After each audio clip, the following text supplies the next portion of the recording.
প্রায় 2 থেকে আড়াই মাস আগেও কর্মীদের ভিড়ে গমগম করত দক্ষিণ দিনাজপুরের জেলা তৃণমূল কংগ্রেস কার্যালয়ে। রাজ্যে পালাবদল হতেই তৃণমূল কংগ্রেস দুই ভাগে বিভক্ত হয়ে যায়। ফলে জেলা তৃণমূল কংগ্রেসের দখলে থাকা নিয়ে মমতা বন্দ্যোপাধ্যায়পন্থী তৃণমূল ও ঋতব্রত বন্দ্যোপাধ্যায়পন্থী তৃণমূলের দলীয় কোন্দল এবার জেলাতেও প্রকাশ্যে এলো, যার ফলে তালাবন্ধ হয়ে পড়ে থাকা মমতাপন্থী তৃণমূলের জেলা কার্যালয়ে সভা করতে পারলেন না। ঘটনা দক্ষিণ দিনাজপুর জেলা রাজনৈতিক মহলে ব্যাপক শোরগোল পড়েছে। শেষে গঙ্গারামপুর তরুণের আহ্বানে 21 জুলাই প্রস্তুতি সভা করলেন মমতাপন্থী তৃণমূলীরা। রাজনৈতিক মহলের মত কলকাতার দলীয় কার্যালয় দখলে আজ এবার দক্ষিণ দিনাজপুর জেলা গঙ্গারামপুরে পড়ল। বরাবরের জন্য গঙ্গারামপুর নিউ মার্কেটে অবস্থিত দক্ষিণ দিনাজপুরের জেলা তৃণমূল কংগ্রেস কার্যালয়টি প্রাক্তন মন্ত্রী তথা বিধায়ক বিপ্লব মিত্রের নিয়ন্ত্রণাধীনে ছিল। ভোট পরবর্তীতে দলীয় কর্মীরা এই জেলা তৃণমূল কংগ্রেস কার্যালয়ে সভাও করেছেন। কিন্তু রাজ্যে বিজেপি সরকার গঠনের পর রাজ্য জুড়ে রাজনৈতিক পট পরিবর্তন ঘটতে দেখা যায়। দুই ভাগে বিভক্ত হয়ে যায় তৃণমূল কংগ্রেস। দিন কয়েক আগে কলকাতার তৃণমূল কংগ্রেস দখল নিয়ে মমতা বন্দ্যোপাধ্যায়পন্থী ও ঋতব্রত বন্দ্যোপাধ্যায়পন্থীর মধ্যে তুমুল দ্বন্দ্ব শুরু হয়। সেখানে ঋতব্রত বন্দ্যোপাধ্যায়ের দলে ছিলেন বিপ্লব মিত্র। এর মাঝে সোমবার বেলা 3টায় মমতা বন্দ্যোপাধ্যায়পন্থীরা গঙ্গারামপুরে অবস্থিত দক্ষিণ দিনাজপুরের জেলা কার্যালয়ে 21 জুলাই প্রস্তুতি সভা ডাকেন। সেই মতো বিকাল 3টা থেকে মমতাপন্থীরা জেলা তৃণমূল নেতা কর্মীরা গঙ্গারামপুর জেলা কার্যালয়ে আসতে শুরু করেন।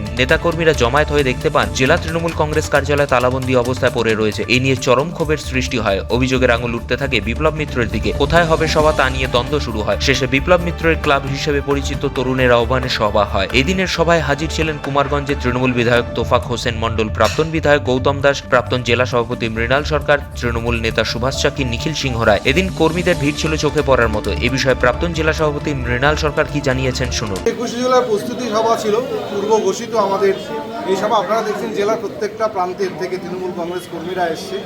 আমাদের এই ঘরে তিল দাঁড়ানোর জায়গা নেই।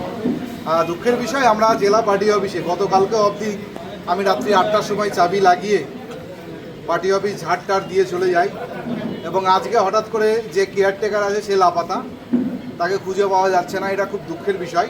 তার কারণ 4 তারিখের পরে রেজাল্টের পর থেকে 2 মাস ধরে গঙ্গারামপুরের কোনো নেতা পার্টি অফিসে বসে না। আমরা ব্লক থেকে বিভিন্ন মানুষ আসি, পার্টি অফিসে বসি সপ্তাহে 3 দিন 4 দিন করে।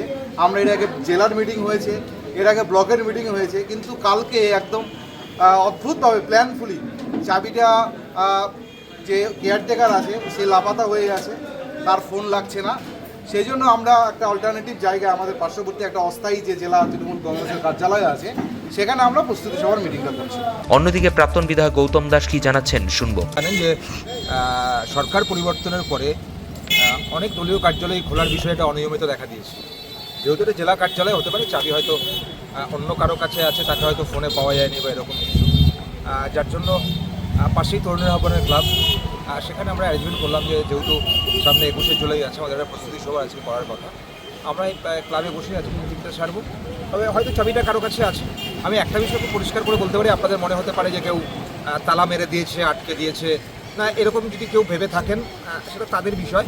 কারণ এটা দলের নিজস্ব সম্পত্তি, এটা কারো কোনো ব্যক্তির সম্পত্তি, আমার বা আপনার কারো সম্পত্তি নয়, এটা দলের নিজস্ব সম্পত্তি।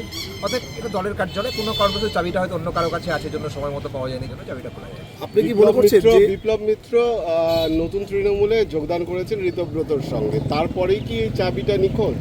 নতুন তৃণমূল আর পুরনো তৃণমূলের ব্যাখ্যাটা যদি আমি আপনাদের কাছ থেকেও জানতে পারতাম তাহলে হয়তো আমি খুশি হতাম। দেখুন, পেছন থেকে ঘুরিয়ে কান না ধরে সরাসরি কান ধরলেই আমার মনে হয় সব থেকে ভালো হয়। যদি কারো বিজেপি করার ইচ্ছা থাকে, গণতান্ত্রিক পরিসরে প্রত্যেকের অধিকার আছে একটা রাজনৈতিক দল পরিবর্তন করার। যদি কেউ মনে করে থাকে দল পরিবর্তন করে অন্য কোনো দলে যাবে, সে যেতেই পারে। কিন্তু তৃণমূলের নাম করে একটা সাম্প্রদায়িক শক্তির কাছে কেউ যদি নিজেদেরকে বিক্রি করতে চায়, ব্যক্তিগতভাবে আমি গৌতম দাস, আমি এই গণতান্ত্রিক পরিসরে সাম্প্রদায়িক সম্প্রীতির পক্ষে যতক্ষণ দেহে প্রাণ থাকবে লড়াই করার জন্য ময়দানে থাকবো, তৈরি থাকবো। কোনো চাপের কাছে কখনো হতে স্বীকার করবো না। অতএব কে নতুন তৃণমূলে গেল তারপরে তালা বন্ধ হলো, সময় তার উত্তর দেবে। তালা বন্ধ থাকে না, তালা খোলা থাকে। আমার যেটা মনে হয় হয়তো কোনো কারণবশত যিনি কেয়ারটেকার চাবিটা হয়তো কোনো মিসিং করেছেন কোনো কারণবশত, যার জন্য তালাটা খোলা যায়। দক্ষিণ দিনাজপুরে গঙ্গারামপুর থেকে নিজস্ব প্রতিনিধি রিপোর্ট, টাইমস 14 বাংলা। আরো নিত্য নতুন ভিডিও পেতে এবং তথ্য জানতে আমাদের ফেসবুক পেজকে লাইক ও ফলো করে রাখুন। সেই সঙ্গে টাইমস 14 বাংলার ইউটিউব চ্যানেলকে সাবস্ক্রাইব করতে ভুলবেন না।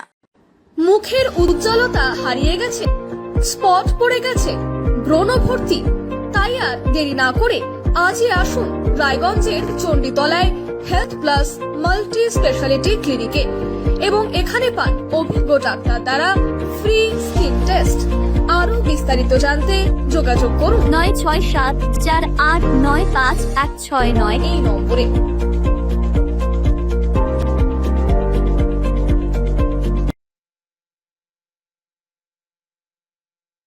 আজ তোমার বিয়ে সাজলো নতুন সাজে